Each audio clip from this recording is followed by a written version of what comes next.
Maybe I'm just naive in my ability to play basketball, but in my head, I'm top 75 all time.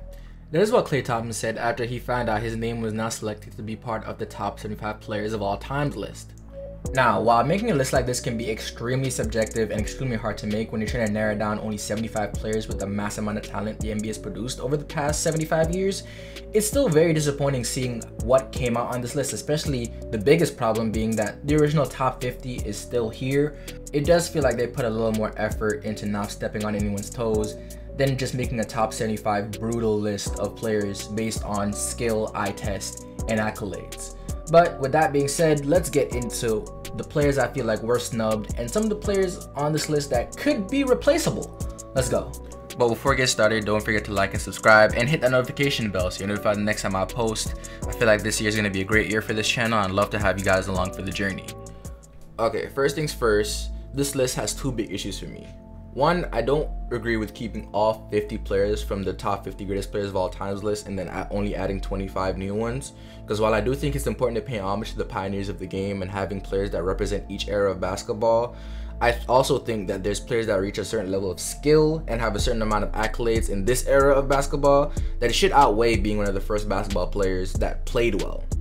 If you wanted to highlight the old top 50, you might as well just grandfather them in and just say you're adding 25 new ones instead of saying you're making a whole new list when you're really not. Because at least if you say you're adding 25 new ones, then it lowers people's expectations and they can expect to see players like Bill Sherman or Dave DeBusschere on here. Another smaller problem I have with this list is that it feels like it's a popularity contest once you get down to the more iffy picks. But there's another one that I saw last night a lot that I think I really need to address. Hold on, because I need face cam for this. Because y'all need to see my eyes when I say this. Kyrie Irving was not a snub. He was not a snub. I get it, one of the most exciting players to ever play the game. One of the most skilled scorers, if not the most skilled scorer to ever touch a basketball. I get it. But how long are we gonna milk 2016? Come on, how long? From availability to accolades, Kyrie Irving is just not up to snuff on this list compared to anybody else. Look, I get it, one of the most deepest bags we've ever seen in the game, can score in every single way possible. But he also has one of the most deepest DNP bags I've ever seen. So yes, maybe he can make the top 100 list in another 25 years. Probably will. But just to let y'all know, he's not top 75, at least as of right now. I would pick Dame over him on this list, and Dame is one of the most iffy ones I'm gonna talk about later. Okay? Good. Now let's get into what I think were the biggest snubs from this list.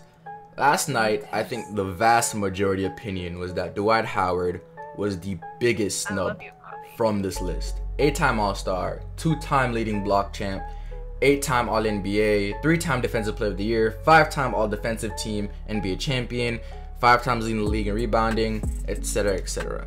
And a lot of people will ask, who would you take off the list to add him then if you think he deserves to be on here? And I simply raise you Damian Lillard or Anthony Davis, but more likely Damian Lillard. 6-time All-NBA, 6-time All-Star, Rookie of the Year. That's it. I love Dame, I really do. He's probably my favorite guard to watch in the league.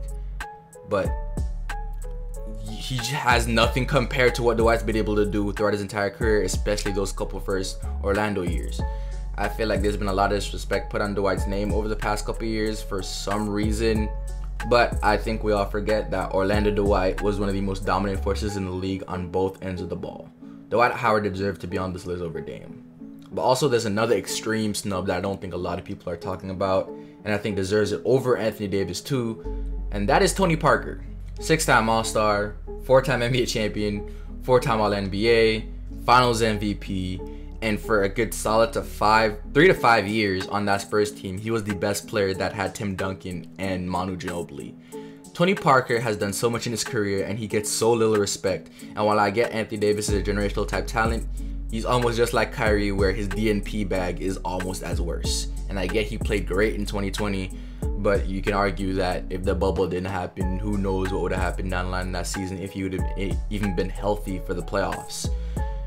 It's just Anthony Davis has too many red flags in his career, and Tony Parker has accomplished so much and been atop of the league on one of the model franchises in the league is just disrespected.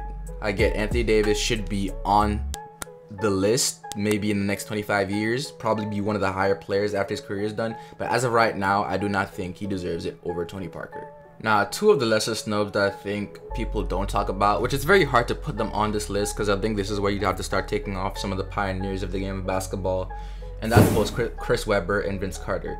Two players that were amazing in their time, but don't have the same All-NBA selections that you think you'd see. But then you remember they played with guys like Dirk, KG, and Tim Duncan, and in Vince's case, Kobe, D-Wade, and T-Mac. And speaking of T-Mac, while I understand that his lack of longevity does hurt his standings with a list like this, his production at his peak makes it very hard to keep him off this list for me, but I completely understand why they didn't have him on here.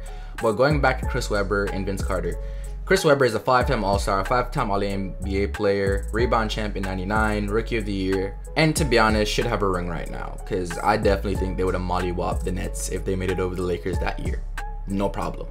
And then Vince Carter, 8-time All-Star, 2-time All-NBA player, Rookie of the Year, one of the greatest players to ever play this game, the greatest dunker to ever play this game, and one of the most memorable faces.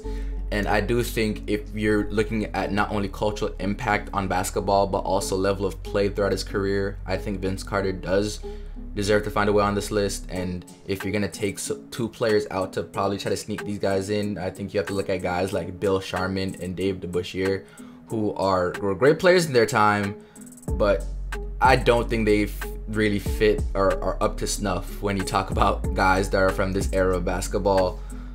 And again, like I said, I feel like you should have representation from every era of basketball, but when you have guys like Bob Cousy, Dave Cowens, Billy Cunningham, Dave Bing on this list, I feel like you do have representation for that era of basketball, and I think you can start taking out certain people when you look at the talent that the last 25 years has produced. But again, they kept the same 25 and just added 25 new ones, so I guess you really can't say too much.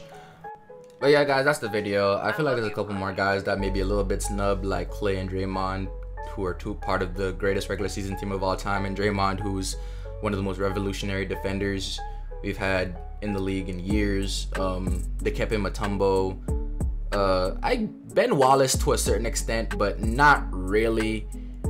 But yeah, I feel like those are the biggest snubs off this list that definitely should have made it, and players that they can replace on this list that can probably make the top 100 list, but definitely not top 75. And even then, if you're gonna make a top 75 a top 100 list in another 25 years, you're still not gonna see a couple of these guys on here, because if they're probably gonna grandfather in these 75, and then you're gonna have guys that's been in the league like Imani Bates and a bunch of 7-foot demigods that take over the league in a couple of years, or guys like Luka Doncic that are going to take over this list, and then you really have nothing to say.